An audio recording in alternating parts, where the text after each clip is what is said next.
Good morning. Class is in session. Students of the game back in class, ringing the bell. Everybody come on in. Get up out the hallway. Find a chair. We in the building. Dr. Joseph Gregory, Dr. Chris Rouse. Long time no hear from, but we back again. You know what I'm saying? So, man, a lot of things to get to, man. Social media tag still on same. Formerly known as Twitter, now known as X. At Joe Stuff 7. Facebook is now the middle name. Not that name that you see on the screen, but Lamont Gregory. It's like a real surname. You got to be like super plugged in to call me that name. That's the Facebook joint right now. You said Facebook drunk club energy. Just how you feeling, man? We had a pretty good SOTG last week. We back this week for another good one. So how you feeling this Tuesday? I feel great, man. You got some news of the day, man.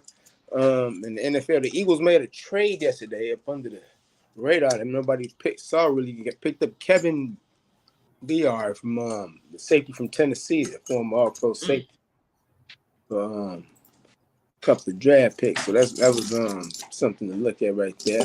That Giannis Antetokounmpo signed up for $186 million extension, 3 years, over the next 3 years, to stay with Milwaukee. Stay away from that free agency thing. Keep it tight with.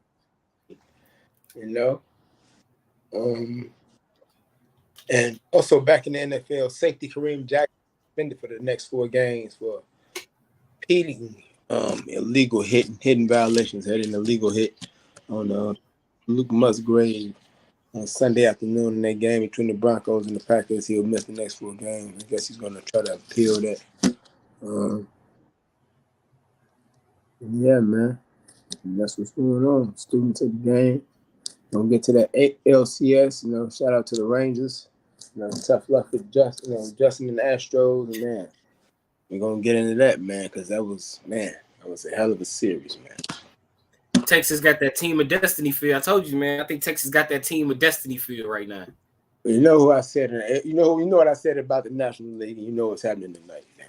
Yeah, it's happening. It's happening tonight. I'm looking forward to it. I'm ready for it. You have to watch them Snakes. Yeah, man. That might end up being the series. Actually, it might just be the series. You have to watch them Snakes. Of course, NFL action last night. Well, before we get to the NFL action last night, I got to hold on. I got to give y'all flowers. Drink champ style.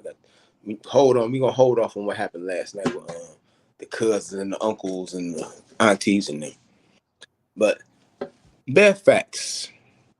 Tyson. Wait, hold on, time out. No, I'm about to loop on that. What you talking about with drink champs? I'm giving y'all flowers right now. Oh, okay. I'm like, I thought something happened last night. I'm like, wait, what happened? What? Man, y'all played a hell of a game on Sunday, man. But Deontay Foreman getting dusted off and everything, rumbling for 3 touchdowns. Oh yeah, they did that, didn't they? It's 21-29, 162, moving around, picking up first downs with his legs, everything. And the Bears smashed the Raiders in the Rider reflex ball, 30-12. I ain't heard nothing from him since that happened. You know how you know the Bears gonna win? You know how you always know the Bears? Let me tell you. When it's a good sign, when they play somebody like in this division, like the Panthers, Raiders, Commanders type, plus especially a Soldier Field, that type of division. I was thinking earlier people need that tier. That tier. Yeah, that tier. Yeah, I know what you mean. Tier. Whenever they miss a field goal, a makeable field goal, it's gonna win. When Daniel Cross had talk about he was throwing in pregame. He hit right up and missed that field goal. I said the Bears gonna win. And they ended up winning.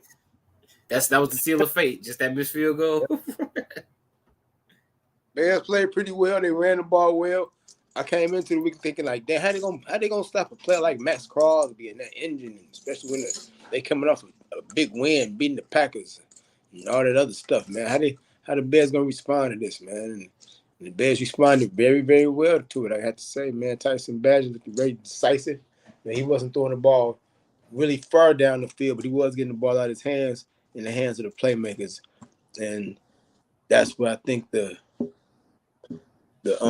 city probably would like to see from number one. Also, when he gets back in the lineup, get the ball out your hands quick, get the ball to the playmakers. That's what he was really doing. Just really decisive with his decision making, moving in the pocket but still keeping the eyes down the field. Didn't look rattled at all. Like I said, the Bears ran the ball well, 178 yards. Yeah, It had to be what the season half a yard for running the ball, man. And the other kid was close, pretty close. Darrington If it's not, Darrington Evans, the 1-2 punch with. Oh wow! Told you. I know you're talking about last. I know last week you mentioned like he missed a few blocks, but I told you, man, he's active. I like him. He's really good on the ground. But I thought, if I had to, here were my three main takeaways from this Bears game. One, the O-line showed up. I think this is one of the first games in a while where I looked at the O-line like, damn, they creating some holes. They getting some convoys out. It was a great running day for Deontay Foreman. He had a number of big runs where you get the ball to Foreman. You let those 3 or 4 linemen get out in front of him. Patrick, Wright, and Whitehair, 3 guys we was criticizing last week. All 3 of those guys are making ways for Bears running backs and for Bagent to have time to make plays. So you got to give the Bears O-line a lot of credit for their win yesterday. Takeaway number 2, the Raiders didn't have their starting quarterback either. Jimmy Garoppolo was also out. So you got to keep that in mind that the Raiders offense was not moving as well as it probably would have been had Jimmy Garoppolo been out there. And then my third takeaway, I got to say, man, I mentioned the O-line. I mentioned how I felt that the Raiders maybe were a little bit underwhelming, but I also felt like the play calling for the Bears was very simple. They kept it very simple for Tyson Bagent. Just, hey, make the throw. Snap it, let it fly. Snap it, let it go. Snap it, hot receiver. Snap it, first guy not there, run it. Snap it, dump off. Dump off. Screen pass went for 6 yards. So I was like, okay. 6 yards screen pass. Yeah, exactly. I'm like, all right, 6 yards on the screen. All right. I wanted to call you as soon as they get in the first place. So you keep them safe. Screen.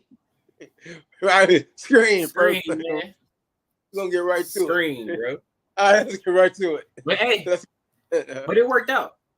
The linemen were ready to block this week, so it worked out, man. Good job by the Bears. I thought I still don't want to put too much.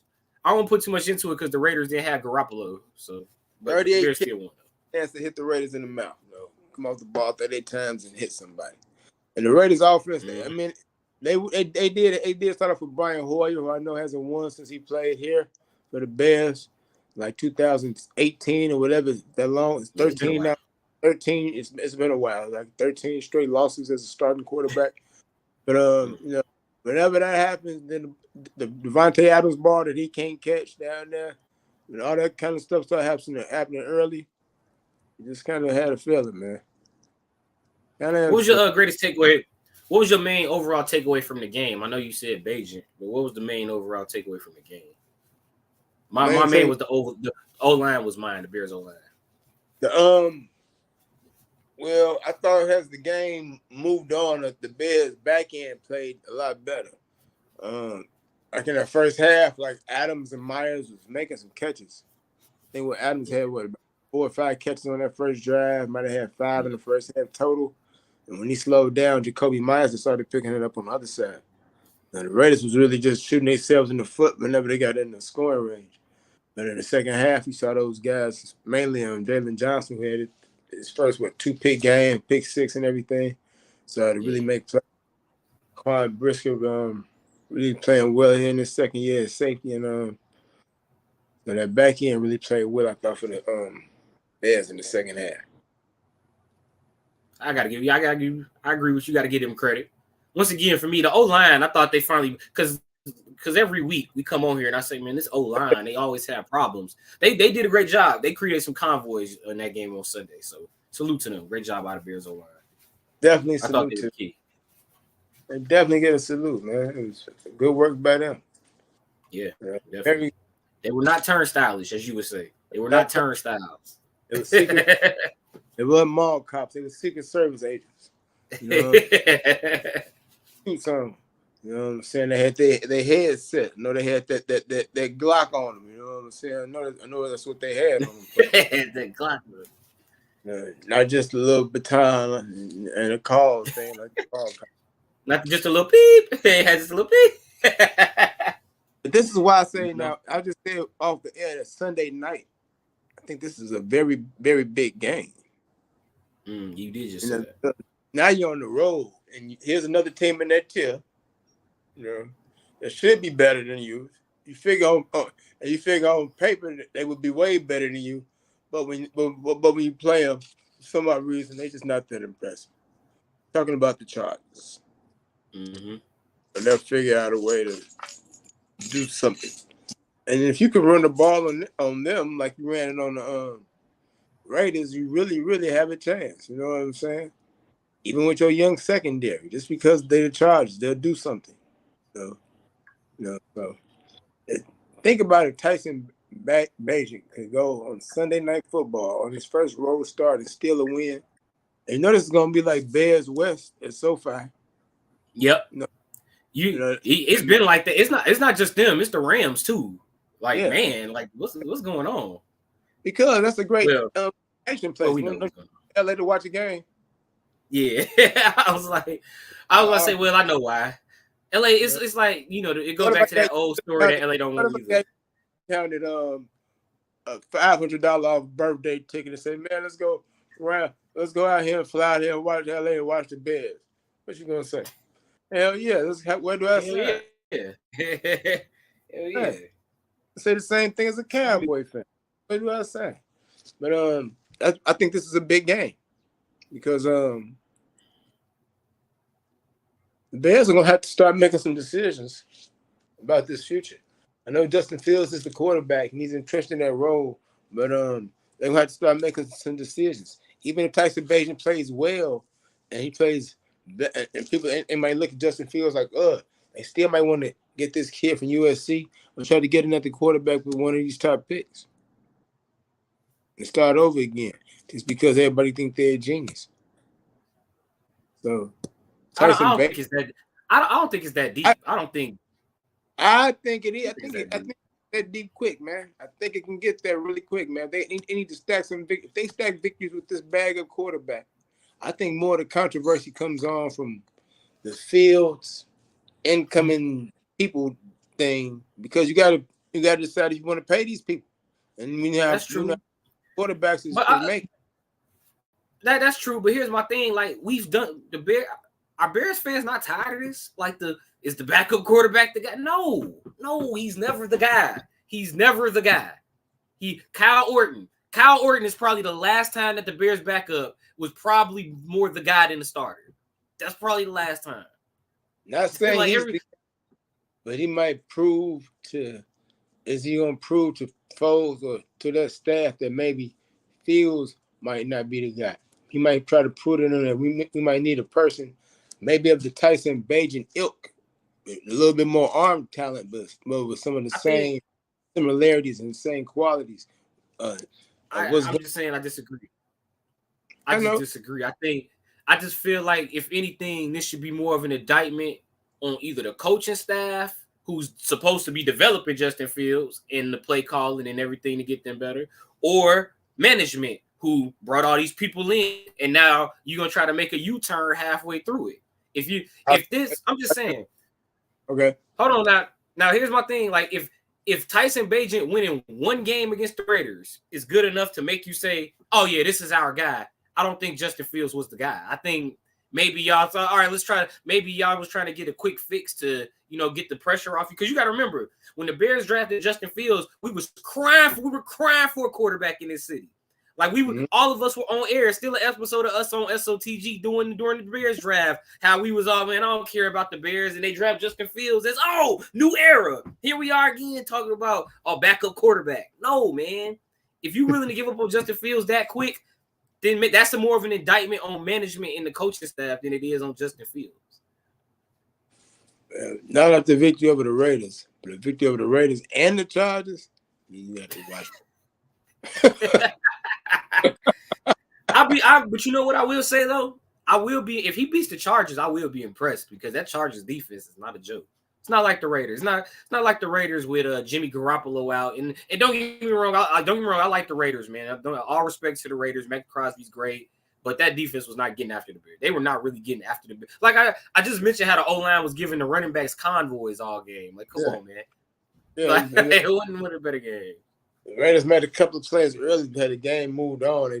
They got more uninterested. It feels like.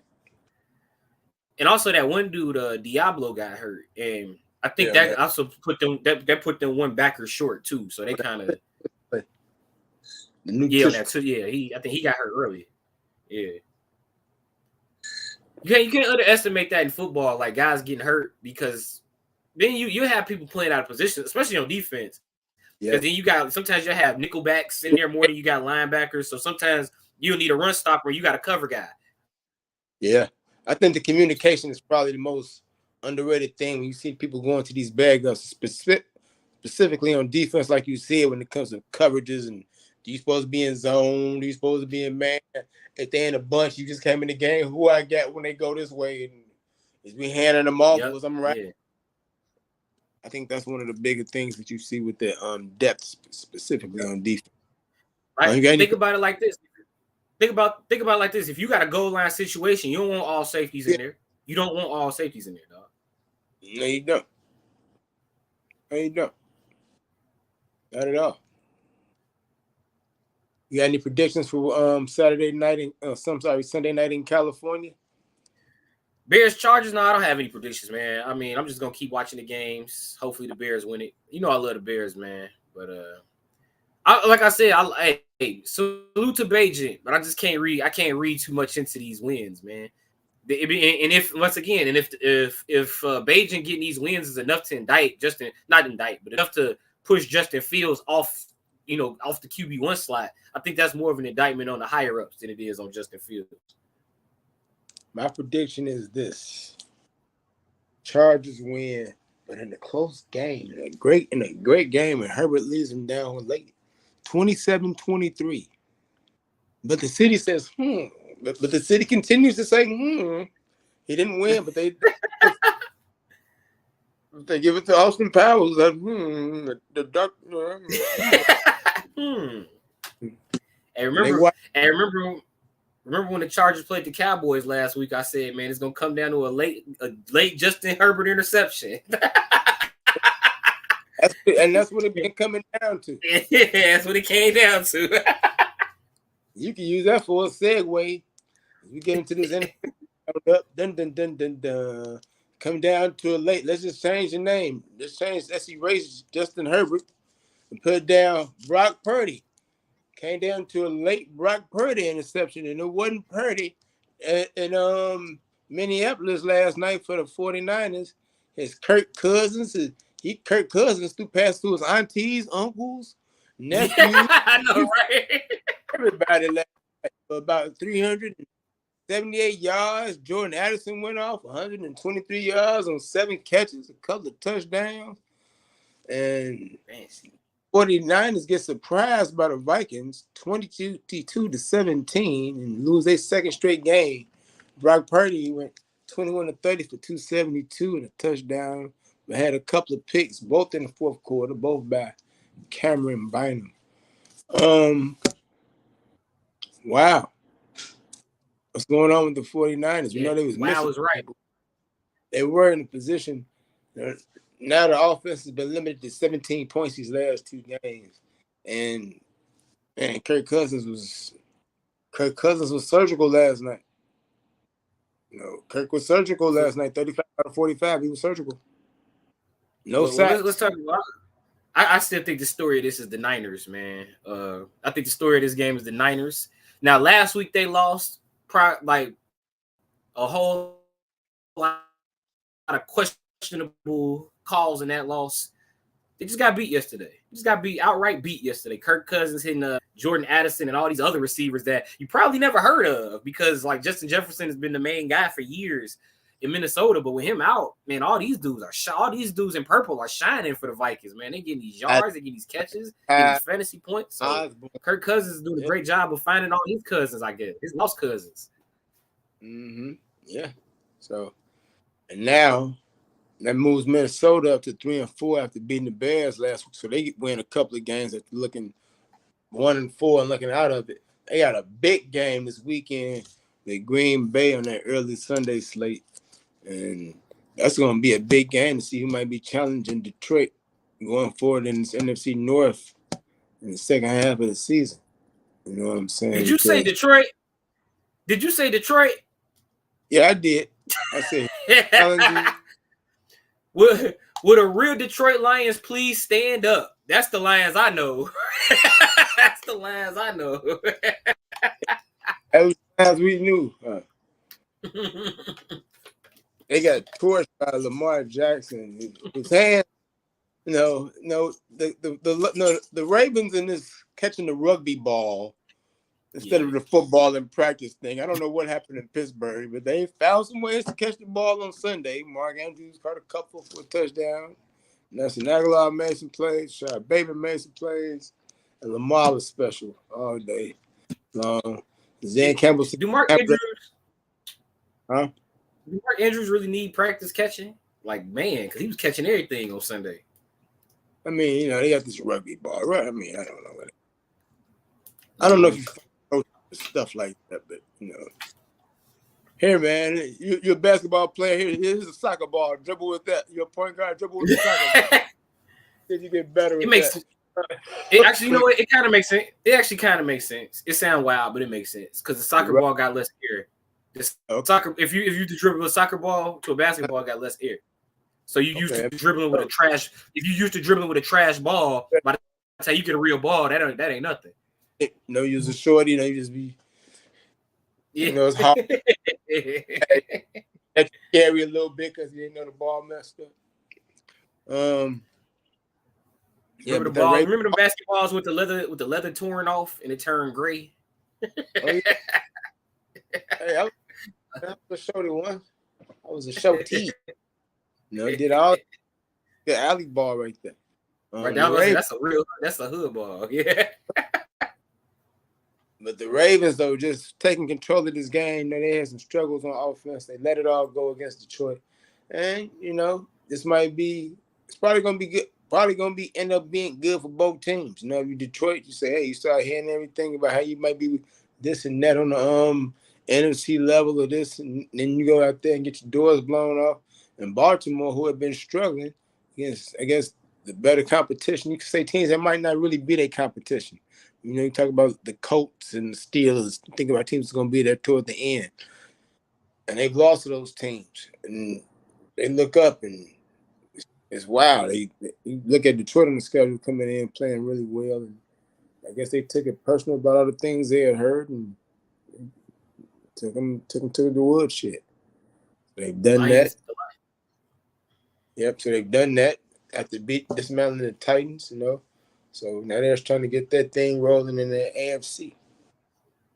See, the Lions be talking about all that, going after people's knees and all that. Well, the Ravens was pecking them on Sunday, man. I mean, Lamar pecking to Mark Andrews. Andrews is getting right in the middle of that Detroit defense, getting big plays. He had a huge game for the Ravens.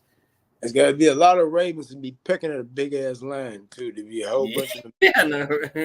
You imagine a lot like that about some Ravens just attacking, trying to get away from a whole pack of Ravens. 6 Lions trying to run from 38 Ravens? Possibly. See that. See that. 38 Ravens and 6 Lions. That's wild.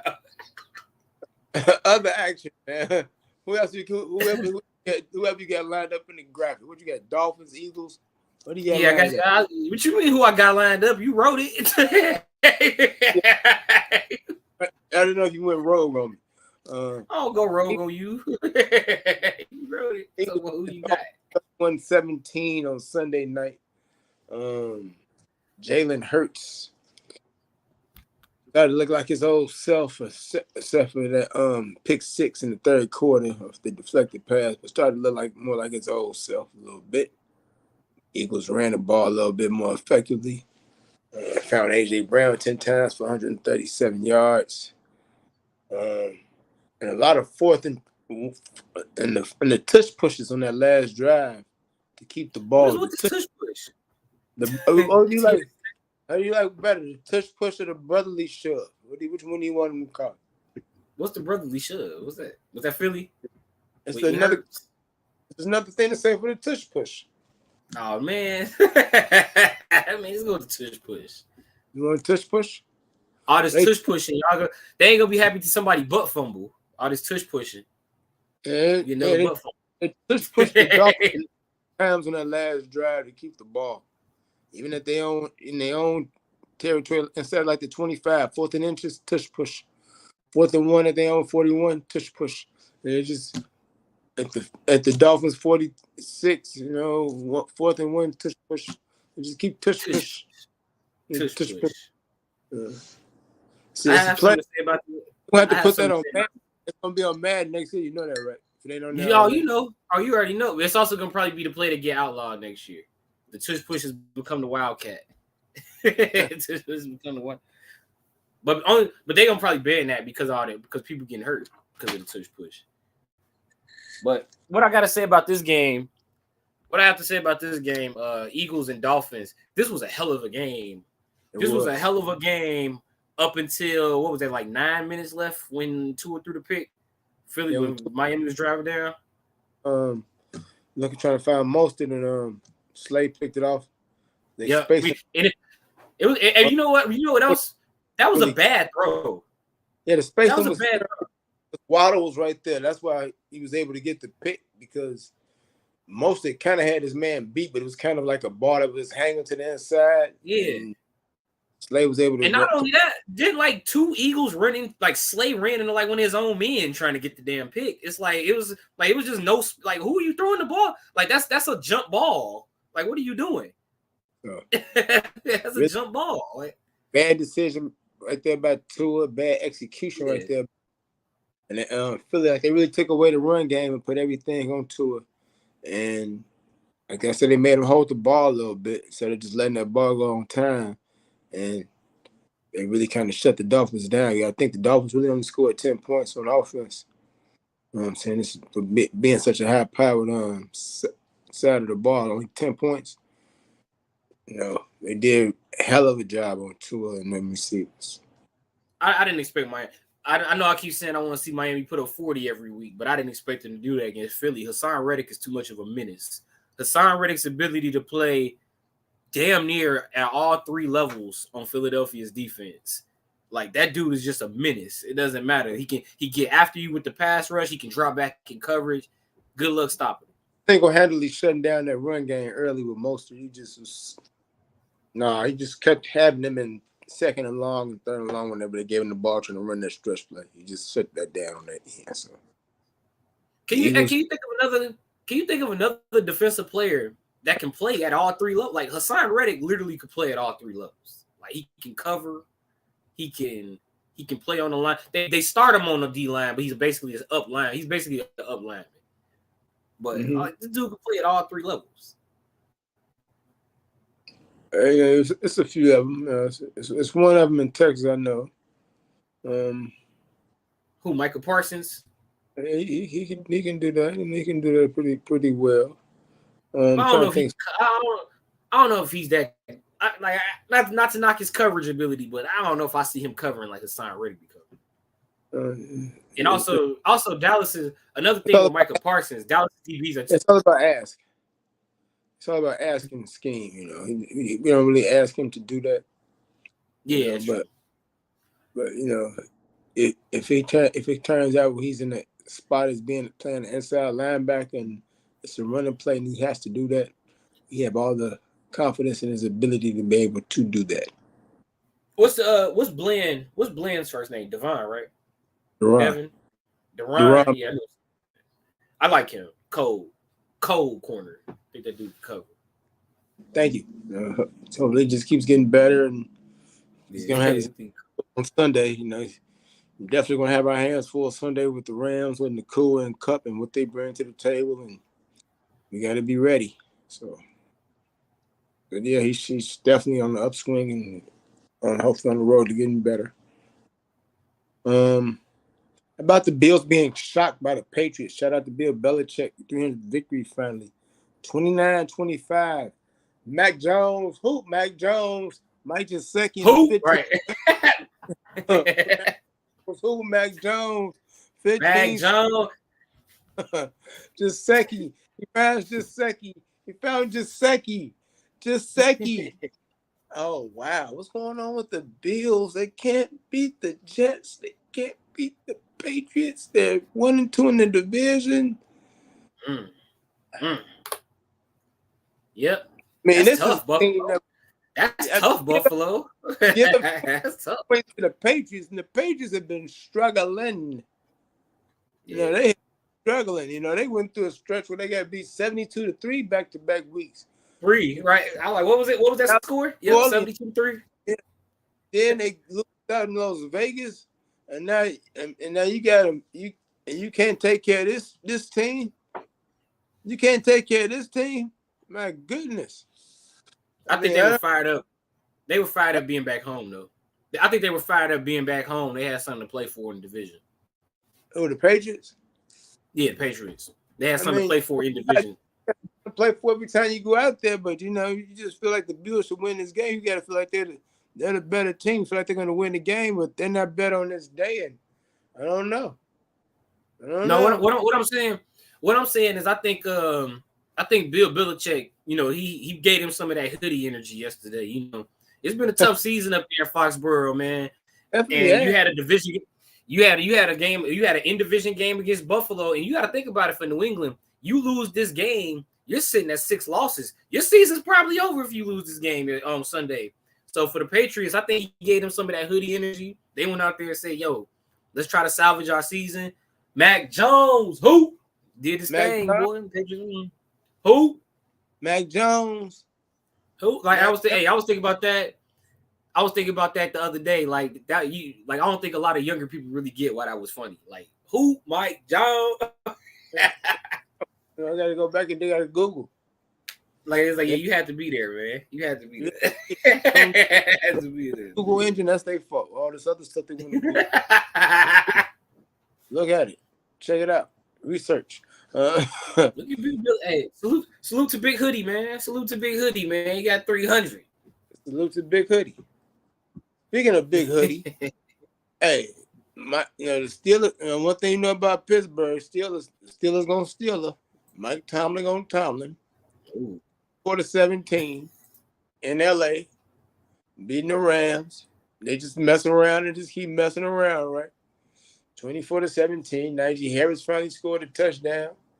Kenny Pickett ran in for a touchdown. He was efficient with the ball. He didn't throw it away. He didn't turn it over. He threw for 230 yards. Found Pickens for 107 of them. And the Steelers win against the Rams. Steelers just keep snicking around in this old AFC North, man. Just keep poking around and snicking around, man. Good win for the Steelers. I mean, I didn't see this game. Like, I didn't see really any of the 3:00 window this week. I had a game, so I know like I know Kansas City won, and I know Denver led most of that game against Green Bay before it got close. So I didn't see a lot of the late window on Sunday. Yeah. Speaking of that Denver and Green Bay game, Denver wins 19-7. The last two games, Jordan Love has had a chance to get a field goal at least to tie or even take the lead this week for his team. He's made some bad decisions, made a bad decision in this game, threw a deep ball, and he didn't need to throw a deep ball. He had maybe it was Dobbs open right over to his right for about maybe at least 10, 12 yards, and then you got a third down to play for. 2nd and 20 in long yardage. What? What are you doing? What are you doing? But Matt LaFleur was looking like, what are you doing? You did it again. What are you doing? What are you doing? Jordan, you don't love what for some odd reason, they can't start fast. They're a notoriously slow starting team. They were down 9-0 here. But they snapped out of it and scored 10 and took the lead from Denver. Then Denver took the lead back and they went back and forth. I mean, The Bears should almost be ashamed they lost to this team now. Look, if you look at they're playing now lately. I mean, yeesh. I mean, you lost to Denver. I mean, yeesh. I mean, I told you these teams have their own. These teams need their own tier. You think I'm playing? I'm gonna talk to Goodell about that. I'm talking to Goodell about that. Give them their own tier next year. Just let those 16 play against them. They might 16. Do. I mean, that was. I mean, Russell Wilson, I guess, got it right for once this week. Him and Sean Payton on good terms this week. I mean, Denver on good terms this week after they beat Green Bay. I mean, they got to be. You said they shouldn't be? It's only a second win together. You can get time to get on bad terms. Better try to stack some of them wins, man. You know, people making a lot of money. They can't be just celebrating 2-5 and shit. You know, them people get draft ownership stakes. Yeah. Shit, 401ks, no houses, probably all kind of shit. They done got tied in to get these two people to come around and turn this franchise around. And they ain't did nothing but come in here and be shit. You know what I'm saying? You know what I'm saying? Well, sit on 2 crackers and said it's an hors d'oeuvre. That's what they did. Speaking of hors d'oeuvre, that's what they done did in Denver. They getting a lot for it. They need to get it together. 2-5. Okay, you got a great win. You better stack some of them wins. Well, speaking of poop. Yes. People been shitting on the officials of the Colts Browns game. Did you see how that ended? Yes, I did. People shitting on the officials of the Colts Browns game. I didn't think the second one was a penalty. I don't know if he was. Now I don't know about where. I don't know where Walker was in the pocket as far as the first call, as far as illegal contact on Amari Cooper. I don't really know. I know he contacted him, but I don't know if he was already in the grass, having any relationship to the pocket. You know what I'm saying? And the ball being knocked away. The passing, I thought the ball was uncatchable. Yeah. I thought it was uncatchable. Off first look and off the replay, I thought the ball was uncatchable, but it's tough. I was like, that's not even catchable. Like, what are we looking at here? Like, what are we looking at here? Making rules up as we go along? I mean, like, changing the rules as we go along? I feel sorry for him. It's tough, but what do you want from me? It's tough. 39-38. He's putting him at the 1, and they punch it in. So no, I hear you. I didn't think it was and then, but that's another game. But that's 2 straight weeks.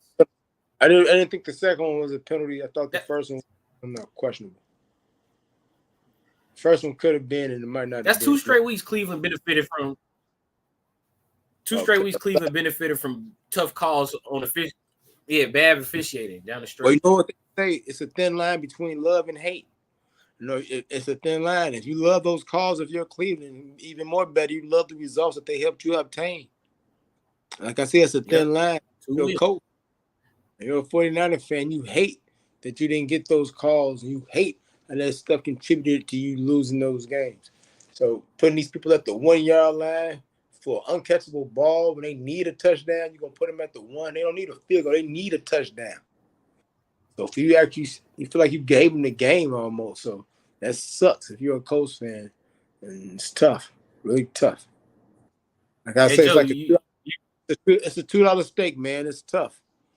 Huh? Well, you said the Broncos. You said you just making sure clarifying. You said it that the Broncos have been shit. People been shitting on the officials of the Browns and Colts, and Jonathan Allen is tired of this shit. Commanders Giants. He's tired of this shit. Tyrod Taylor was in his bag for a couple of touchdowns. Saquon Barkley and Weller. And they got stopped down at the end. He said it's been 7 years of this shit. He tired of this shit. He tired of it. Yeah. It's a shitty week. It's a shitty week, huh, man? Somebody need to change this shit. You don't come up here to New York and score 7 motherfucking points. He was upset, We're gonna score man. 7 points. We're gonna score 7 points. 7 points Against the Giants. We're gonna put up 7 points. I'll be tired of this shit too. But it's like, bro, it's not the Falcons. It's not the Falcons. Y'all won 24-16 last week. You're not gonna put that up every week. You're not gonna put that up every week. Can't even stack wins against the Giants. We're gonna put up 7 points. And the Giants have been terrible at home. That's what makes it even worse. That's probably what made them mad, because Washington probably thought like this team, they've been bad at home, and then they go in there and then they're the team that lose. They only got 7. That's tough, man. That was probably the clip I saw the most this week. Jonathan Allen talking about 7 years. I'm tired of this shit, man. 7 years of it. Trade me. That's what he's telling him basically for the deadline. Get me out of here. I'm tired of this shit. Yeah, that sounded like somebody trying to get traded. He did sound like somebody trying to get traded. 7 points. We gave up 16 last week and we won. We gave up 14 this week and we lost. No, we did better this week. Make it make sense. I'm tired of this shit. How about the Falcons, man? They beat the Bucks. Falcons beat the Bucks, man. 15-13. Remember this game last when they had that phantom pass interference call or whatever it was? They thought they should win in Tampa Bay. This time they win in Tampa Bay. I keep telling you about the kids. Bijan Robinson went out early in this game with some type of illness or headaches or whatever he had going on. But Tyson Algier had carries to a minuscule 59 yards. Desmond Ritter ran in for a touchdown, and they made it work. 16-13 in a low-scoring affair in Tampa. Did you hear about I think it's supposed to be like an investigation into that. Bijan Robinson. Did you see that report? But they handled what happened with the way they handled concussion protocol or something? Yeah, I think the way like how they listed him as being injured or something like that. Like I think like they didn't. I don't think they listed him as injured or something like that. I think they said he might have been. I only saw it briefly, but it was like a report that I saw saying that the Falcons could be under investigation for the way they handled reporting the injury. Meaning, like he could have. It sounded like he might have been hurt before the game and they didn't list it. And then you said he got hurt in the game, right? Yeah, I don't think he didn't play. He didn't play much of the game. Yeah, I think that's what it. I think it's a report I saw this morning saying, like he didn't receive a single first half touch, and it's because they probably didn't list his illness ahead of time before the game. Meaning he had it before the game, but they didn't list it. Okay. Yep. Yeah. Okay. Yeah. I was like, I'm not tweaking. I know I saw that. No excuse. Yeah. NBC Sports. No excuse for Falcons hiding Robinson's illness. So yes. So there's a report that the Falcons could be under investigation for not reporting his illness ahead of time. Okay. But yeah, something that you got to take care of is player safety. It's got to be number one in the league, and if he shouldn't have been out there on the field, to begin with, I got to totally agree with it. So we'll see what happens with that. Yeah, shout out to our listeners and viewers, man. I literally just saw that this morning before we got on air. I didn't get a chance to like read it through, but I saw something like Falcons under investigation while I was prepping for the show. Okay. More games. I have even more games we haven't been through. Even more games. Even more games. I know everybody's sad because there ain't no Cowboy up this week because we didn't play. But other teams played. How about Seattle? Seattle beat the Cardinals 20-10. Jackson Smith and Enigma had his first touchdown ever as a pro, which helped me upset Justin in SOTG fantasy this week. It's just a miracle win by me, as I had Chase and Lamb both on bye weeks with Deebo Samuel hurt, and I found a way to get the upset of one of the better players in the league, trying to use it as a springboard. But yes, the Seahawks finally 4-2, and right now with the Seahawks, with the 49ers losing 2 in a row, half a game behind in that NFC West. Think about the Seahawks. I was about to say I can safely say this. I didn't see this coming when Russell Wilson left Seattle. I thought Seattle would be the team that's 2-5, and you know what I'm saying? You know what I'm saying? I didn't see this happening, bro. What he was doing, like, y'all want him for all that? You don't take your little ass on there. Right. Y'all ain't getting nothing. Come on, Gino. He knew what he was doing. I thought Seattle, where Arizona is in the NFC West, that's where I thought Seattle would be without Russell Wilson. But here we are in a Russell Wilson traded to Denver world. Russell Wilson and then they 2-5 in Seattle, right there at the top, battling with the Rams and Niners. So if you Seattle, man, you get a win next week. You get a win in your next game. You got a good shot to probably take control of that West. Yes, you do. You sure do. And I want to say one thing. I think it was. I don't know if it was a bad performance or they really just that bad. I know. I seem like I'm a little dark. My coffee got a little warm. I wanted to warm up my. I can still do things while I warm up my coffee. It's called multitasking. Now I did watch that Jacksonville game last week that the Jaguars won 31-24. Yeah, and it seemed like nothing changed for Derek Carr except from black and silver to black and gold. From west to south. Same shit. It's the same shit. You know, Jonathan Allen said he was tired of shit. It's like the same shit. Their receivers because they messing up on routes or whatever. Pick sixes, crucial pick sixes when they don't need them.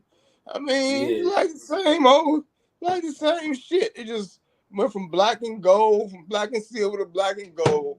And, it went from in Las Vegas, great cities. You go from playing from Las Vegas to New Orleans. I mean, that's terrific. If you told me I was going to Las Vegas and New Orleans back to back, I said, that's great. Let's do it. But, you know what I'm saying? But other than that, the football-wise, like the same old shit. Same old shit. I did not know their offense was that bad when I was watching them on Thursday night. And I had to start thinking, okay, they got 34 on the Patriots. They only had 18 on Green Bay and then 17 on Green Bay and let them come back. I don't know what really happened with that. But I thought this offense was a little bit better by this part of the season. And they didn't do – I was looking at them. They were looking like diddly squat. I'm about to say that scored. That don't let that 24 fool you. It was 20. It was like 24-9 most of the game. That 24 was deceiving. Fans was getting upset. They keep kicking field goals. Stuff kept bogging down. Taysom Hill might have been the MVP for him. Get him sparked up with some key runs. I don't know what the hell is going on down there. They can't. Him and Olave couldn't get on the same page. They started finding Michael. And then Olave got they started got arrested this morning. And then he got arrested this morning for some reckless driving 70 in a 35-mile-per-hour zone. Got taken in about 11:30 or something, or got out around 11:30. So I don't know what's going on down there. They need to get it together.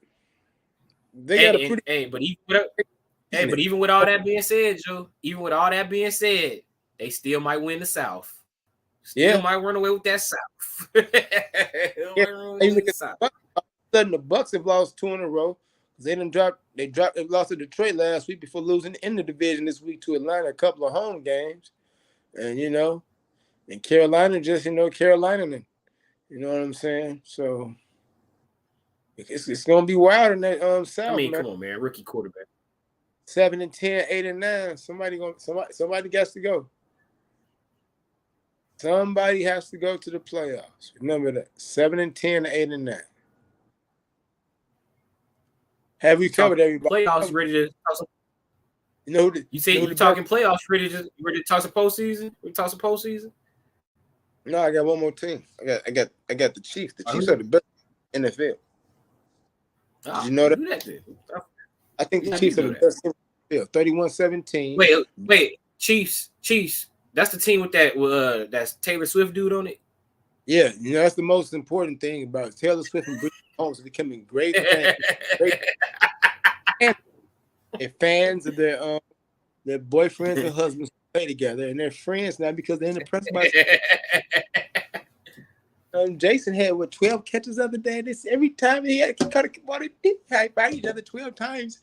And 3 hey, he just 12. Got another one. Hey, and then every time touchdown, yay. And the Chiefs are the best team in the league, and they got a great defense. The best defense they ever had under Andy Reid. They got great people on the back end now with McDuffie over that one side on the corner. Chris Jones is playing his great thing on the inside. The only thing that might hurt them is they just lost Nick Bolton. He's going to be out for about 6 weeks with a wrist injury. But other than that, the Chiefs are playing great. They're the best team in the league. The only dip they have is that one game when they played the Lions when Travis didn't play. But when Travis plays, it's Brittany and Taylor. Have a great time. Hey, I'm just saying, bro. Hey, all I'm saying, man. All I'm saying is, man, Patrick Mahomes better act like he know, man. We just want to see 87 get in the end zone. That's all we want to see. Right. We don't care about your 424 yards, 4 touchdowns, and finding Rashi Rice and all that stuff. It's about you. It's about you finding Swift. We don't care about you throwing up 46-yard pass or ball there Scanlon. Yeah. Throw that ball. Hey, throw that to 87. Throw that thing to 87, dog. Damn. Hey, Mahomes, Mahomes, I don't care if he got 3 people on him. Throw that thing to 87. We need. Oh yeah. And they beat the Chargers, and the Chargers lose again. Chargers. Man. Hey, and also, while we laughing and we talking about how the Chiefs. By the way, one thing you mentioned about the Chiefs, how good they were. One thing I feel like you left out. They also got McCole Hardman back. Oh yeah. So, who wouldn't want to come rich back? Get richer. Yeah. The rich get richer. Is Agent Carter with that? Hello. For real, let's do it. I'm on the next plane. I'm on my phone now. I'm on the next plane. Get me back on. I'm back. What happened? I'm out of here, dog. Imagine the emotions. All right, boy. All right, Alan. I see you later. I ain't ran. Boy, I'm out of here now. I'm back. Where you going? I'm back to KC, boy. They just called for me, boy. I'm out of here. All right, boy. All right, dog. Imagine the emotional roller coaster he was on. Huh? Imagine the roller coaster he was on. Imagine the emotional roller coaster he was on, like thinking, "Damn, our season over," and then they sent him back to the start off. Aaron Rodgers went down. Hey, man. Like he come in thinking, "Yeah, Jets." Rodgers go down, and he like, "Damn, our season over." They send him back to KC. Now it's Super Bowl, baby. That's what I'm talking about. Thanks, agent. Thanks, man. I don't know who orchestrated it, but thanks for wanting me, man. I'm out of here. Yeah, man, I'm getting up out of here. It's cold. It's cold there too, but at least we got a good team, I'm out of here, man. Y'all kick it with Zach. I'm gonna kick it with Pat. Aaron Rodgers. Pat. All right, now we get to baseball, I guess. Because this ALCS was crazy last night. Adolis Garcia, man, 4 of 5, 2 home runs, 5 RBIs. I believe he's like the first player of select few to have 2 home runs and 4, I believe at least 4 hits in a deciding game. And the Rangers knocked the Astros out the playoffs, 11-4. A wild series where only a road team won all of the 7 games. All the road teams won the 7 games, and it was punctuated by that benches clearing incident in game 4 or 5, which always sparks up my phrase, turn up the nasty. Yeah, turn up the nasty. And that's what Garcia did when he caused all that commotion when he got hit by that Abreu pitch. And he came here to Houston with his team down 3-2 in these 2 games. He turned up the nasty. 5 home runs, 15 RBIs in the series. That's a record for any series in the postseason ever. And he's got 20 RBIs for the total postseason. In a one-man game for Texas, who also had 15 home runs in this series to the Astros 10. They just outslugged them. And, man, shout out to Bruce Bochy, who said, man, he's just sitting on his couch a year ago. Now he's going to the World Series. That's what he said. And he's not lying. You got to watch out for these Rangers. Watch out for them Rangers. Team of Destiny, Texas Rangers, man. They were hitting the ball well early in that series. But you know what? I ain't gonna lie. In game 5, I got a little nervous for Texas when it was 4-2. And I ain't gonna lie to you. It was 4-2. I stepped out in the bottom of the 8th. I was like, all right, I think Texas is gonna wrap this up. I came back in. They were down 5-4. I'm like, I came back. What happened? I'm thinking, all right, it's about to happen again. And this Houston team, man, the Texas Rangers, they showed some resiliency in Game 6 because I thought it was over. I thought Houston was going to send them home in Game 6. They came in there, they jumped on that head early, and now here they are, man. And in Game 7, they did the same and go into the series. Yeah, man. It's just like I said in the rundown, man, just slugged. We're going to put up 11 and see if you can put runs you can put up. We're going to put up about 8 or 9. We ain't doing all this pitching duel shit. We ain't doing all this little 3-2 shit. We're going to put up about on your head. We're going to hit a couple over the wall. We're going to see if you can go through some pitching changes and find somebody that can get us out consistently. You know what I'm saying? And that's what they did to the Astros. And they finally took the pressure off. I love Leclerc, but they finally took the pressure off him. That man been pitching in pressure-packed situations the whole postseason. So for them to finally like get a game where they didn't have to put Leclerc out there and have to try to get 3 outs or 6 out, 4 outs, 5 outs, however they try to pitch them. He could have gave up like outright win a game, not put it in a closer's hand. He could have gave up a grand slam and still had the lead and shit. Yeah, exactly. Yeah, man. So the Texas Rangers, man, shout out, salute to them. Of course, you got the NLCS, which was Game 6 of that last night. The D-backs survived and Philly handling the Philadelphia Phillies their first postseason loss at home, winning 5-1. Back-to-back home runs by Tommy Pham and Luis Gurriel Jr. in the second,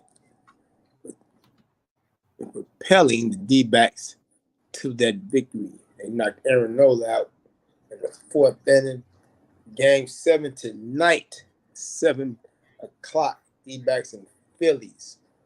You know, this Phillies story, they lost in the World Series last year against the Astros. You know, first postseason loss, won the closing thing out.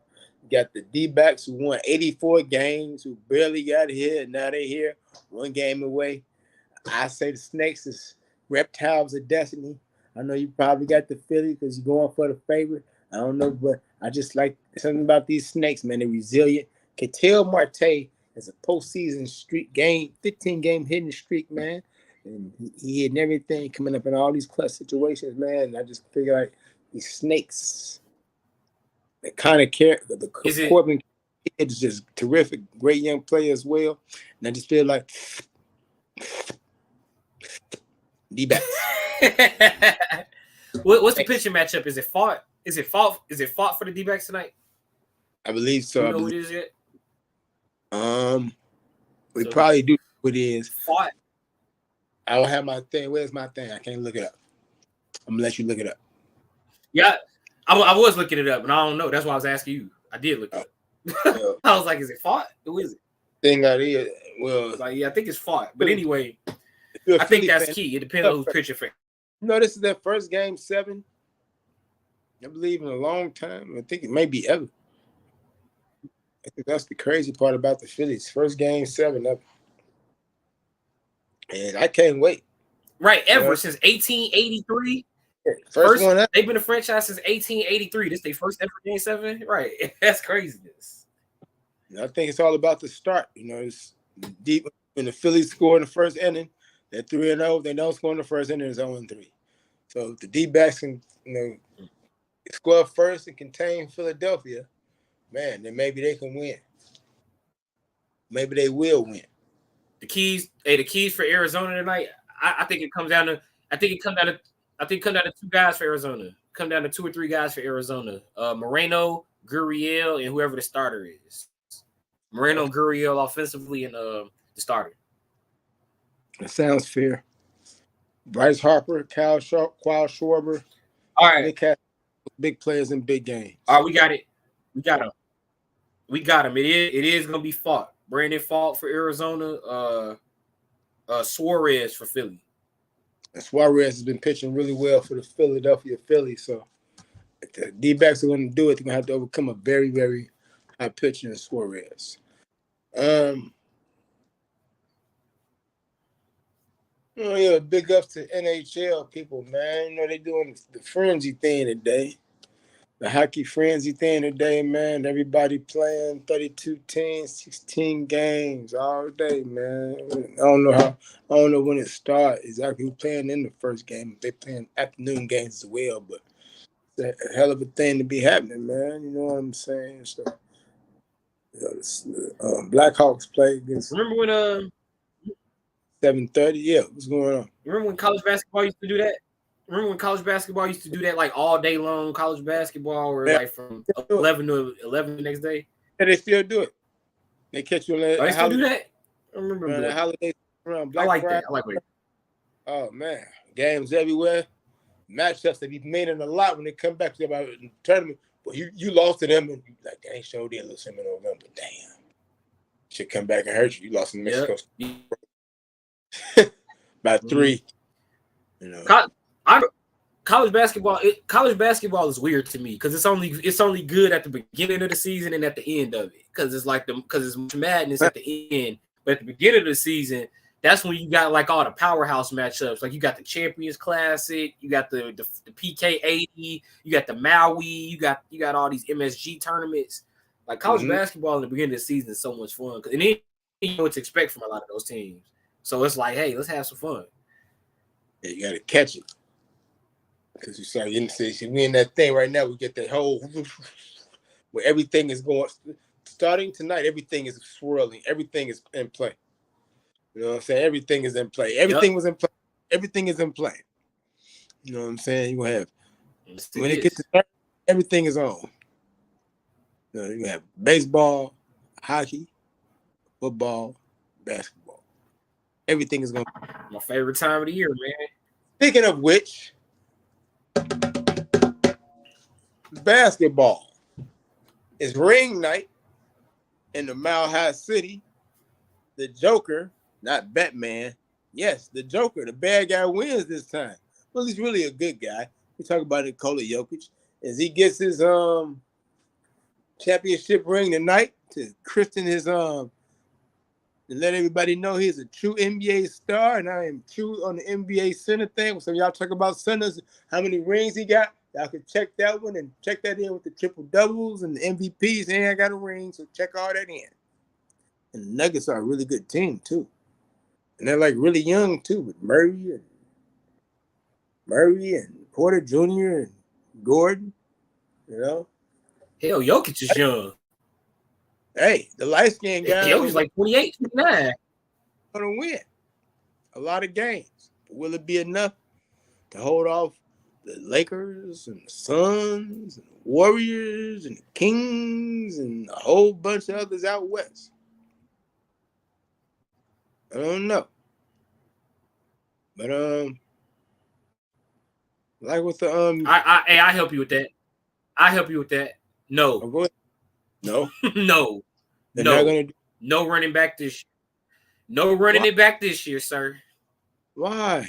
Is it because they did too much? Is it because the other teams added too much? Is it because the Suns got Bradley Beal? Is it because the Warriors got Chris Paul? I mean, why? Well, the reason why I say no with Denver, and this might sound weird. This might sound a little wild that I'm saying this. Gonna cover your mouth. One, they play in the altitude, and you're talking about them playing for the second straight season deep into the NBA Finals, 2 straight years, deep into June, playing into that altitude. Exactly. And as much as I love Nikola Jokic and he's great and all, and Denver is built, and these other teams are coming for you now, and that's another thing. These other teams are coming for you. You playing 2 full seasons in altitude this year. So if Denver, and I'm be real with you, if Denver run it back, this might be one of the most impressive repeats ever. If they can find a way, but I don't see them doing it this year. Well, I just think it's gonna be very exciting in this West, man. You gotta like what all the teams have done. You know, the Lakers have done some things. Gabe Vincent and Prince and them, and like I said, Bradley Beal going to the Suns. That was some blockbuster stuff. You know, DeAndre Ayton is not there any longer. You know, all the coaches that have switched around. Who's the coach now for Phoenix? Can't even think right now. Who is the coach of the Phoenix? Yeah, who is? Been all the coaches. Been a lot of movies. Coaches. Yeah. All right, we here on the NBA, man. Can I say what I gotta say about the? I got something really heartfelt. I don't know if it's heartfelt, but I just got something to say about the NBA. It's Frank Vogel. Yeah, Frank Vogel. Frank Vogel. Frank Vogel's gonna add some defensiveness to that offensive thing from soon. All right. Say what your heartfelt thing you had to say. I know it's a troll thing. But all right. Now anyway, no, it ain't no troll thing. It's something serious, and it's something I want you to get. You can get in on this too. You know I love basketball, man. This is the first time I can't think of another NBA season where I just don't give a damn. I really don't give a damn. I can't think of another NBA season where opening night has arrived, and I'm like, oh, it's opening night, cool. I can't think of another NBA season where opening night has arrived, and I just looked at the schedule like, cool. All right, whatever, who cares? NFL, anybody? Like, all right, whatever, man. Cool, NFL. NFL, bro. Like most opening nights? Aren't we like that for most opening nights? We might be like, damn, let me see who that first game, because so and so of them got who, and so and so of them got who. But after that first initial first couple of games, it sort of dies down because you get back to the weekend, you get to Thursday, like you said, the gridiron. That's why I always say the NBA us really starts on Christmas, because then by that time see about 20 games, 25 games or whatever, and Christmas got all the matchups, so you can start saying, okay, so and so them ain't gonna make it for football, so and so them gonna make it. We know they ain't gonna make it. Now let's start seeing how this NBA gonna be shaping up. That's usually how it goes. I got a few more. That is, but for me, it's a lot of other things. It's a combination of things. Like, one, we work in this industry, so to me, it's like sports never ends. So it's like, sports never ends for us. I'm not complaining. I'm just saying, like, I feel like the seasons never end. Like working year round. Does my head have anything for the way you feel? It say Windy City on it. No, not really. Just I see the Bulls on it, but it's the Bulls logo. I mean, do the Chicago Bulls? Does their I know you're on the edge of your seat to see how Torrey Craig help us out. I know you're. But no, hold on. Hear me out. I know you. Hear me out, man. Hear me out. I know you're ready. No, listen to me. It's more. It got more to do with. It's more to do than how I feel about the Bulls. It's also the NBA, like the play-in tournament. I'm not really a fan. I don't really understand like what's the need of doing that. And then two, also like the offseason was really just a whole bunch of he said, she said for the most part. It was all right. Is Damian Lillard? When is Damian Lillard getting traded? When he gonna get traded? When is Damian Lillard getting traded? He get traded? He got traded? No, he didn't get traded. And then it's like. And then Drew Holiday, the Daryl Morey, James Harden stuff, like everything is just, it's like all this off the court stuff. I don't care, man. And then you mentioned the Bulls. My team ain't doing nothing, so it's even less reason for me to care. So it's like, you know what I'm saying? It's even less reason. Can you imagine running a lineup of Alex Caruso, Javon Carter, Torrey Craig, Devontae Green, and Andre Drummond to start for us? Devontae Green won't be starting. He played for the Warriors. He played for the Warriors. I don't know who I want to put in the other spot then. Whoever you want to put in there. Well, you don't like Patrick Williams? I love Patrick Williams. He's a great performer in the preseason, and he performs about that aggression. That makes one of us. So hopefully he starts to be more aggressive in the postseason. I mean, in the regular season, like he is in the summer league and the preseason, and he's really blowing their doors up. You said you love Patrick Williams? Yeah, he's terrific in the preseason. Terrific. That makes one of us. That makes one of us. Yeah, I know. No disrespect, but I'm like, dude, I'm gonna be honest, man. It's year 4. It's preseason. This is when he shines. This is his like, and here's the thing. And just go back to what I said last week about Chicago sports as a whole. Patrick Williams got picked number 4 overall, and and remember the last 2 weeks he jumped up the board. He jumped up the board like the last 2 weeks for offensive upside and defensive versatility. We're in year 4. I'm still waiting on him to show me the upside. I'm still waiting on him to show me the upside. Patrick Williams showing me you know what Patrick Williams showing me the upside is, Joe? 18 points, 8 of 12 shooting with 8 rebounds. That's good, but if I pick you number 4, I need immediate impact. I need more than just upside and 18 and 8. I mean, well, you know, he got a big body. You know, he's 6'7", he can really jump. You know, he's like that's cool, but it's like, but once again, this goes back to what we were talking about earlier. Where's the development? I know he's been hurt. But where's the development? I mean, he's really great in the preseason. He really does well in the summer league. So it's just about. You know what else? And you know what else with the Bulls? You know what else with the Bulls? That's like really bad right now. Which I just remember starts this week for the Bulls. Doesn't it? Oh, so he's got to start doing it now. Hopefully he starts doing it now. You know, I know he had. But you know what else is bad for the Bulls? What's that? But you know what though? The Bulls had all these defensive problems, and it's like you had offensive problems too. I feel like they tried to address the defensive side of the ball more than they did. They tried to address the defensive side more than offensive. You got Torrey Craig. That's what I'm saying. Like you went out for defense. I mean, so you got to. So you're not gonna add no scoring. So if you're playing Boston, you're not gonna add any scoring. If you're playing Boston, right, you got Drew Holiday trying to run the pick and roll on you, right? And you got Javon Carter and Torrey Craig. You got to feel pretty good about that, right? I mean, you can stop them. Detroit.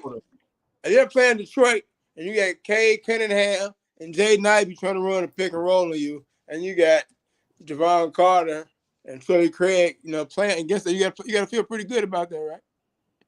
You got Trae Young and you got DeJounte Murray trying to run a pick and roll on you. You're going to stop him, but you ain't scoring on him. You're going to stop him, but you ain't scoring on him. That's what I'm saying. I mean, he goes in sometimes. They didn't address the offensive side of the ball, man. He goes in about 22% of the time. You know, I mean, 2 times out of 10 he'll go in. Come on, man. Come on. I don't think I'm lying about that. Hey, man. I just know, for me with the Bulls right now, I mean, with Zach LaVine and Billy Donovan getting the contract extensions, we're married to this. So just get ready for it for the next couple of years. It's probably gonna be good as like remember you married to these guys. And I'll blow you with something real quick. I was at work yesterday and I had one of my coworkers tell me, "Oh man, me and my other friends saying about the season starts tonight, right?" And he chimes in like, "Oh yeah, man, I can't wait to see the season. I'm ready to see the Bulls, man. You know they beat the Nuggets. You know the Nuggets, the champs." In the preseason, boy. Hey, that preseason win over the Nuggets, boy. I said, no. I said, you know that was the preseason. But still, they're the champs. That has to say. I said, no, Doc. I have to say nothing. That's the preseason. This is exactly why you can't argue with everybody. You can't argue with people no more. But I just said he was excited because they beat the Nuggets in preseason. They're the champs. I said, yeah, this guy doesn't have a clue. I said, this guy doesn't have a freaking about the sports landscape. And that stuff. This is way over. Stuff like that is exactly why I don't even be on social media. Yeah, that's exactly why I don't argue on social media no more with y'all idiots. No more.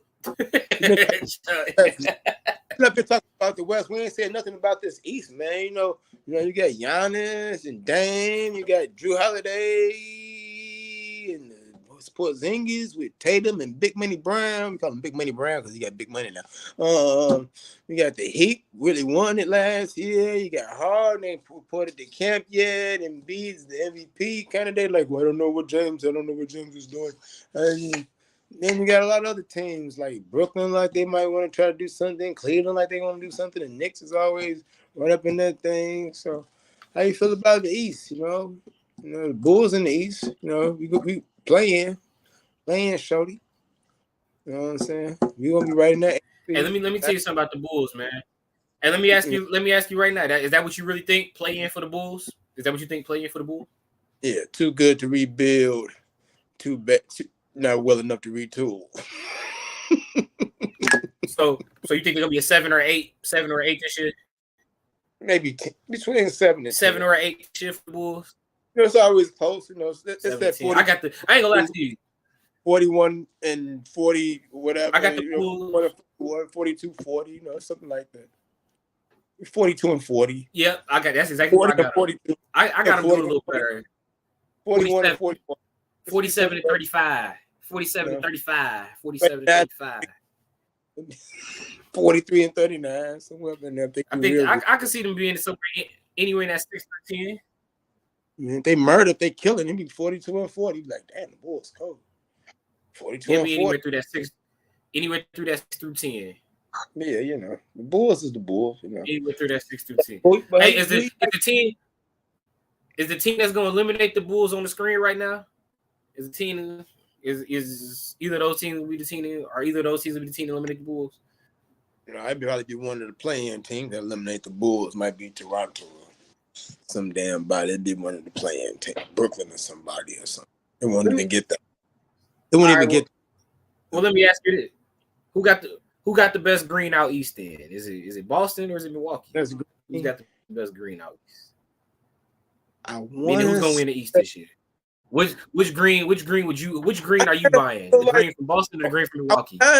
You know what? I'm gravitating towards the Boston green, Milwaukee green right now because I think it's gonna be a little bit more easier for the Drew Holiday gelling with Brown and Tatum compared to the Damian Lillard gelling with Giannis and Middleton and some of those pieces, just because Drew Holiday is more of a player that's been used to deferring. I don't think he have a problem deferring and being that third or fourth best player. He's had to defer with Anthony Davis. He had to defer with Giannis and Middleton. So I don't think he have a problem deferring and still being able to make an impact positively and win an impact on the game, but still defer to Tatum and Brown and still be able to take over in his big moments like he needs to, like you see. Damian Lillard's been the guy that's been the clutch guy. I need to pop that thing. I need that thing. Giannis like I got him before. No, I need to pop this.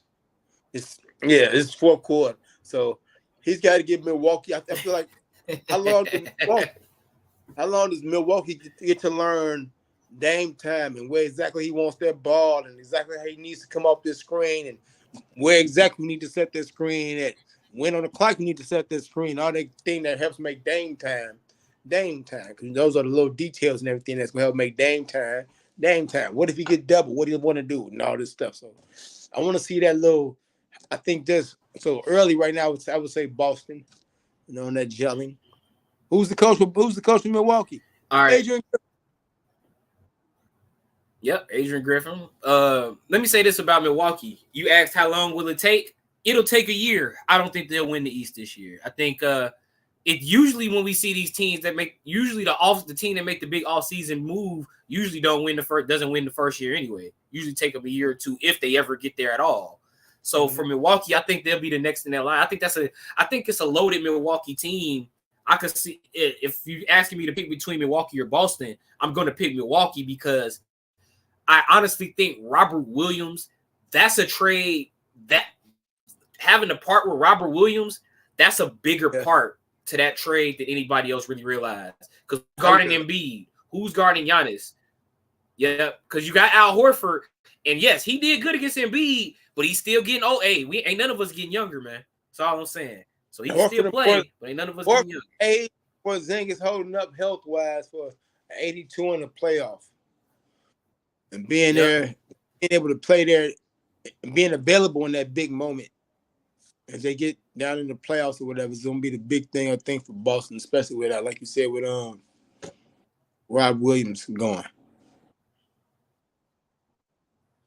And you know what? I'm not gonna make any bold predictions because I'm gonna be real, man. I don't really know who's gonna win it this year in the NBA. Because there's no team that really jumps off the paper to me. But if there's one team, I'm not picking them, but if there's one team that I'll be willing to go out on a limb for, it's Cleveland. I could see Cleveland like leap this shit. I can see the Cavs taking the lead. Okay. Any team like in the West, you can see making. Yeah. Nah, because all the teams in the West wouldn't be making the jump. They're already there. They already there. They already there. Like, is there any chance like a team like a Minnesota could wedge themselves up into like the 6-ish or 4 or 5-ish type of thing or whatever? Nah, I don't see that. I think the team that's gonna come out the West is pretty cut and dry. You're gonna either see Denver, Golden State, or Phoenix. I think those are the three you're gonna expect to see come out the West this year. Any chance for the health of Kawhi and PG to turn them to form this season and them doing anything for a whole year? I'm tired of putting faith in them. Just being honest, I'm tired. You know how many? Remember that year I was like Bucks Clippers. Remember that year I was Bucks Clippers. You know, all them years of putting all that faith in. I'm tired of them, dude. Like, hey man, get it together. Get it together or leave it alone, Clippers. Get it together or leave it alone, please. And the box shop is closed because there no Clippers. I don't know. It's like for the Clippers, for the Clippers, get it together and leave it alone. I like the team, I like the talent, but get it together and leave it alone. Like, if y'all don't do it this year, blow it up. Just blow it up, man. Just blow it up. Okay, just blow it up. Throw it up and blow it up. Hey, I saw Patrick Beverly said something. He said Toronto don't have no dogs. He said if he sees Siakam and Anunoby, he can get scared. What you think about the Toronto Raptors? He said no dogs in Toronto. Patrick Beverly said. I think they're. Yeah. I mean, does he mean as far as taking over a game, or does he mean as far? I mean, I think Siakam can take over a game. Man, Obi, I think is a.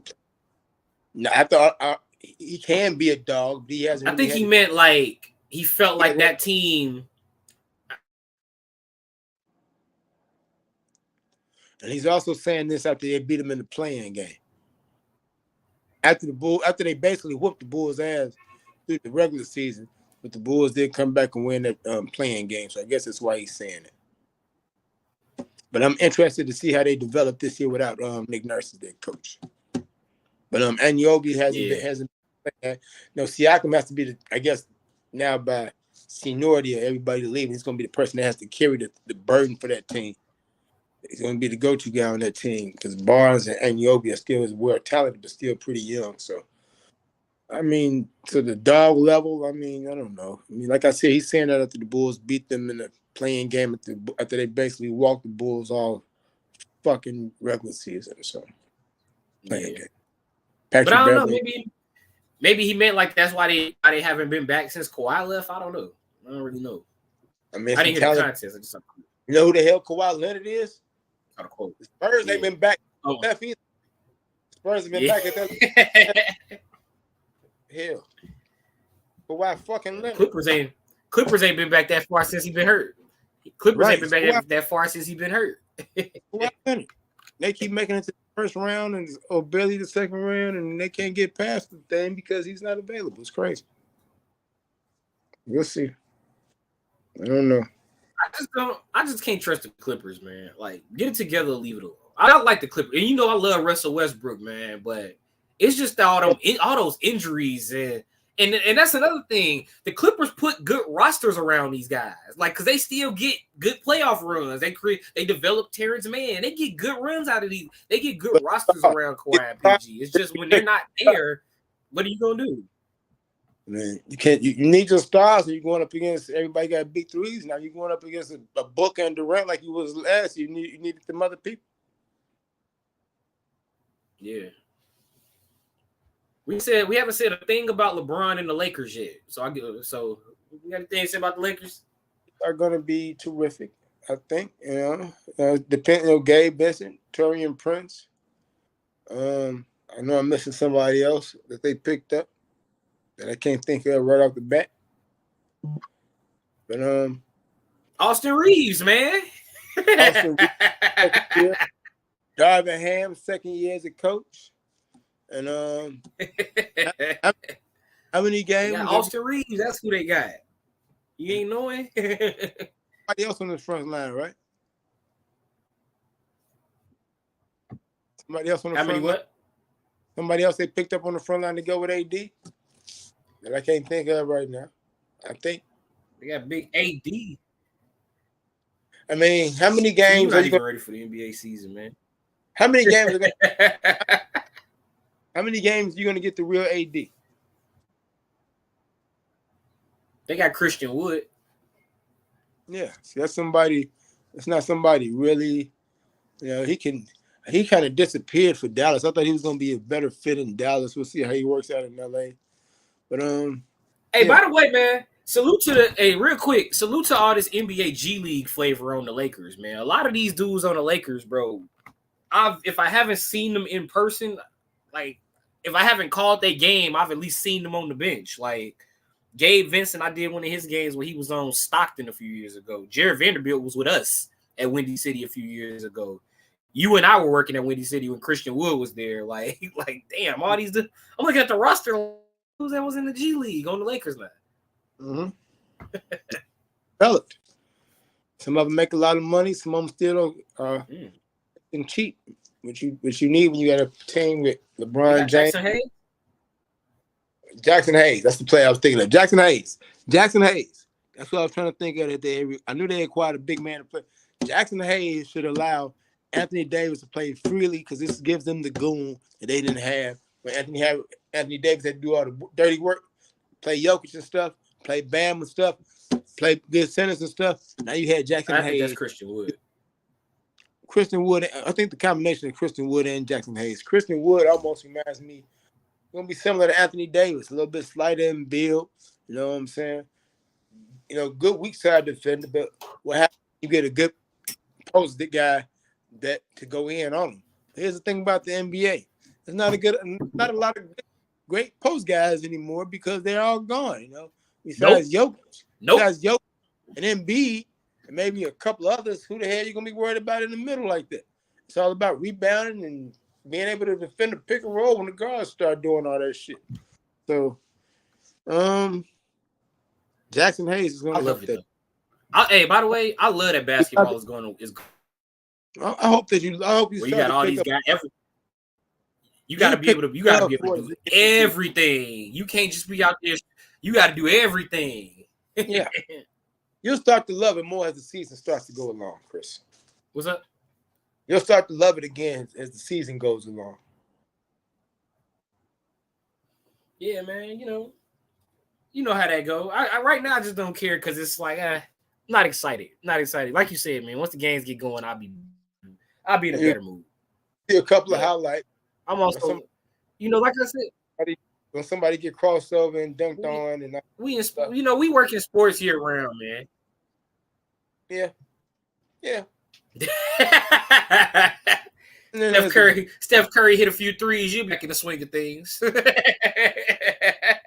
I'm looking forward to getting back in the swing of things. I'll get back next week.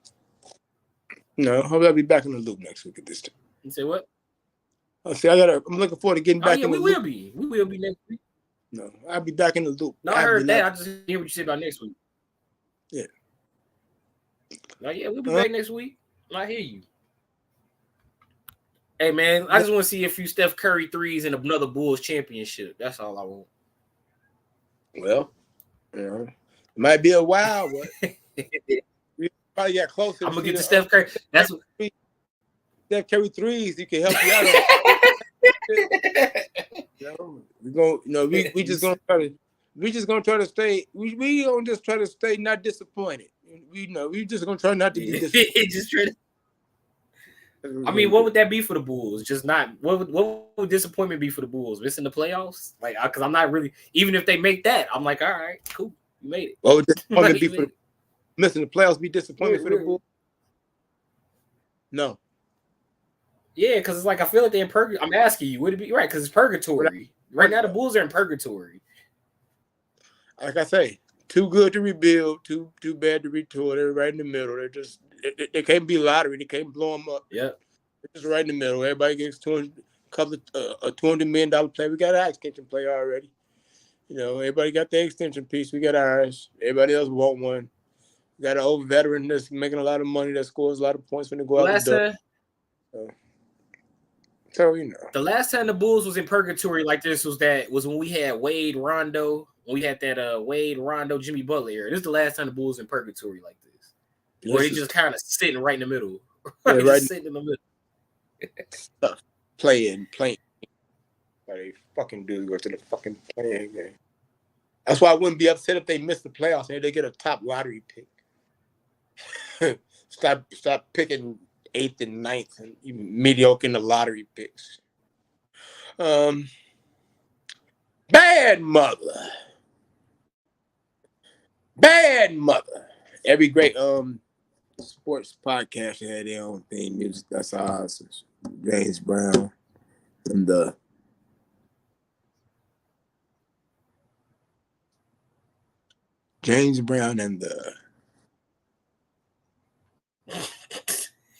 the Blackbirds. The Blackbird. I was finna say the Ravens. I was like, that wasn't it. So I'm glad they Blackbird. The funky medley. The Ravens. The Ravens. Yeah, that's what happens. Detention. I mean, not even detention. Word of the week. Where am I? I'm like, whoa. And word of the week. I'm off.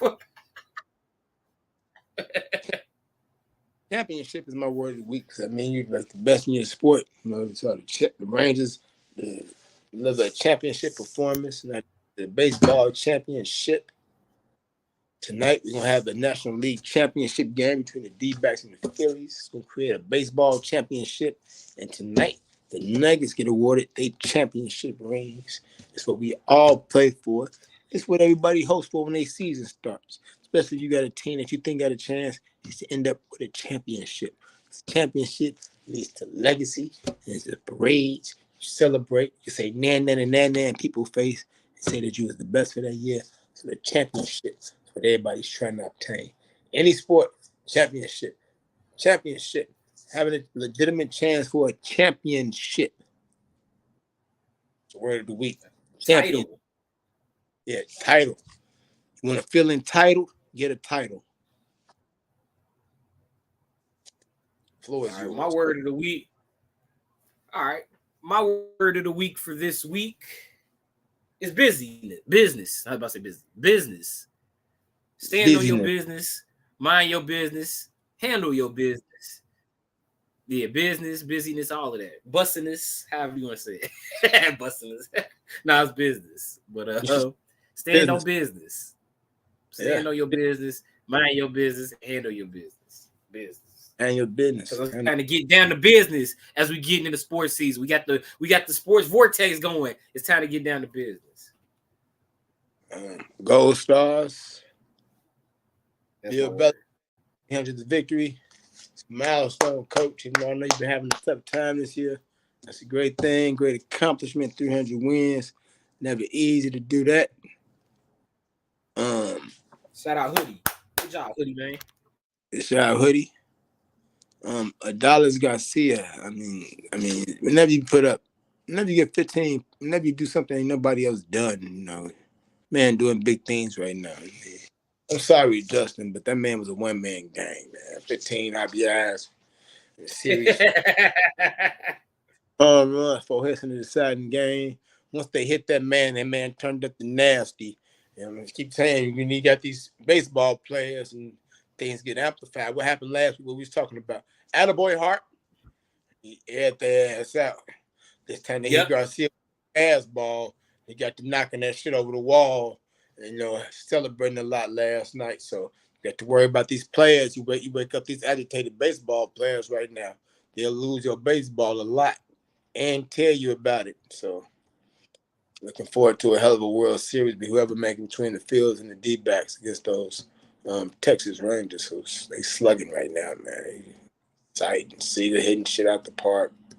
Donahan, they just the whole damn lineup. You don't know who my gold stars go to the Vegas Aces, the WNBA champions. You talk about running it back. Vegas ran it back 2-0. So salute to the Aces. as they ran it back and won another WNBA championship. Championship. I say championship. Handling Candace Parker, man, three of them things for big CP3. 3 of them things for CP3, man. Salute to her. Brought that title to Chicago. Now she went to Vegas and got one. Speaking of WNBA, Gold Stars to the Chicago Sky, hiring WNBA legend, formerly of the New York Liberty, Teresa Witherspoon, as their new head coach this morning. Remember, she used to play for the Liberty. She's been on the bench for the New Orleans Pelicans for a number of years as an assistant coach. So she's going to try to bring Chicago what's your word, Joe? Championship. Yep. So she's going to try to wrestle that championship away from Vegas and bring it back to the Sky here in this city. And my other goal star, go to the MLB postseason, man. It's been fun on that diamond, man. It's been a fun postseason on the diamond. That's another reason why I haven't really cared about the NBA, man. The D-backs rolling the Dodgers. The D-backs doing great against the Phillies. Texas playing like a team of destiny. Houston had a pretty good series in the ALCS with Texas. All 7 games of that series, just a fun series to watch. So salute to the postseason. Salute. Postseason. Detention. You got some detentions? I got some detentions. With my attentions, I got detention. You got detention? Yeah, I got detention. How about detention for the Washington Commanders, man? Got to pitch Jason Allen off. Now you play the Giants when they tired of this shit. When you got somebody trying to just answer them questions, they be like, man, they don't even reflect on what just happened over the last 3 hours. You know what he said? He let you know. He let it be said. It's been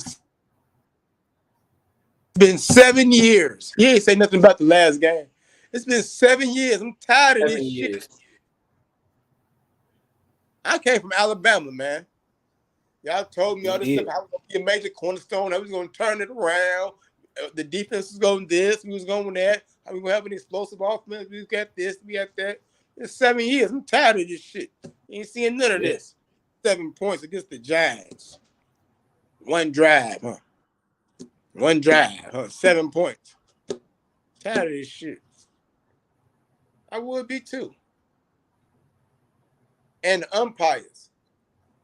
I'm gonna get the umpires in that little tipsy in that brawl between the Stros and the Rangers. I don't think Stros and Rangers.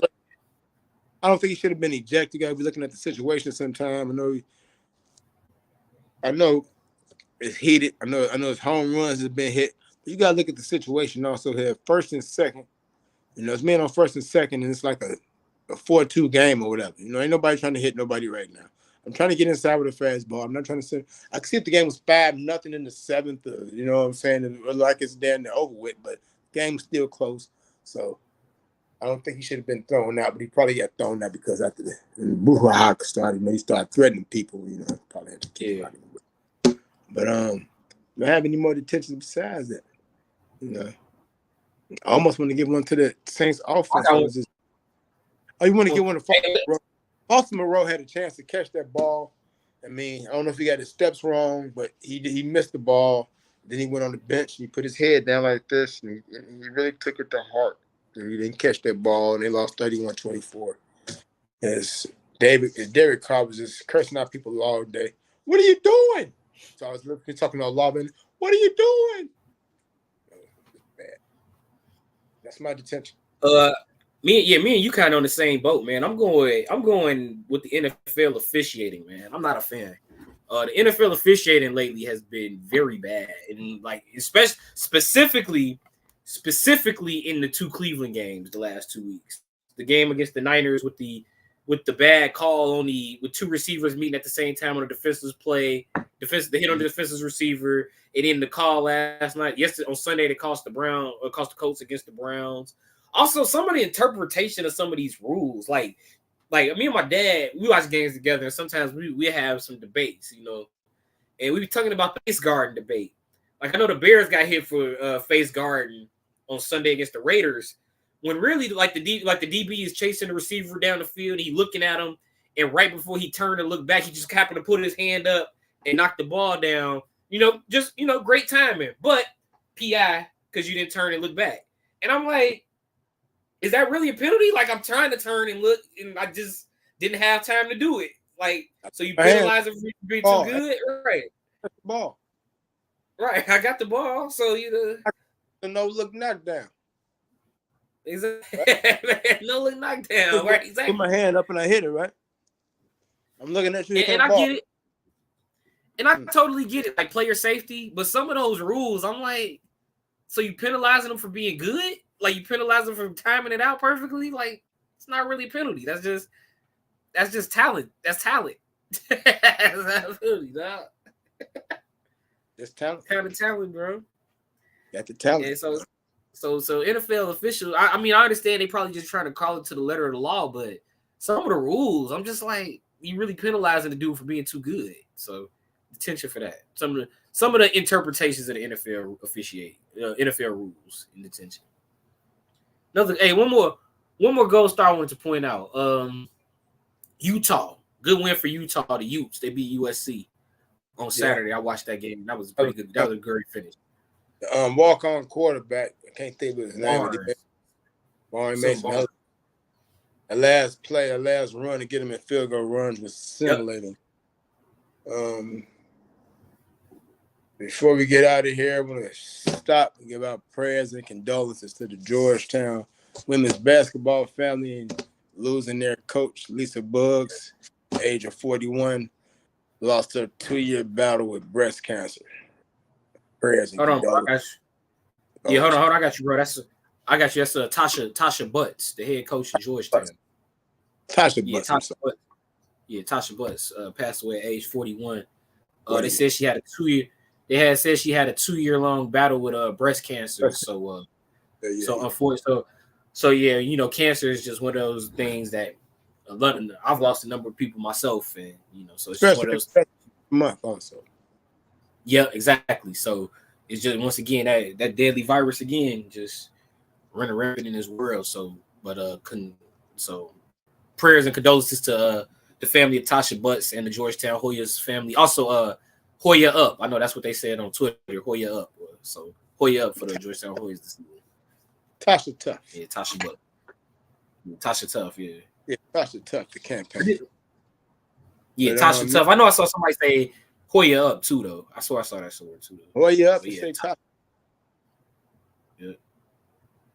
So next week is my free day. I believe will be Monday.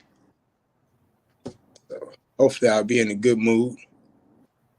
Cowboys do play next Sunday. Bears will be playing next Sunday. I got the whole night to yourselves, man. Yeah, against the Chargers. Hey, that's the night everybody get to see really how good you are, really how bad you are. Look at me. I done gave up 40 and scored 40 on Sunday night. I don't know what the hell we are. Won by 40, lost by 30. No, what the hell? How you looking for Tuesday? Terrible. Yeah. I hear you on that. Because I'm looking terrible for Monday. So we might. You're looking for Monday. How you looking for Wednesday? I'm fine Wednesday. About a hump day. All right. Let's do to the game Wednesday. And that's perfect because we'd be like right in between. We can recap, preview, right? Right. We can recap and preview.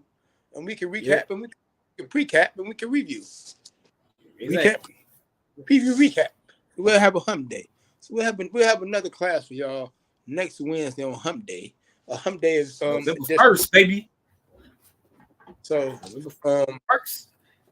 We'll talk about the World Series, the NBA season, whatever happened in the NFL season, and all that great stuff.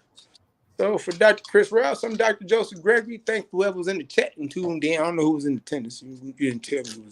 Maybe nobody was there. Yeah, we had a few. We had Nikos Michaels, Pat Downey, a few other people stopped through. Shout out to everybody that said what's up to us this morning. Went to hear some thoughts we had on the NFL and the NBA, MLB, sports thoughts. Shout out to y'all.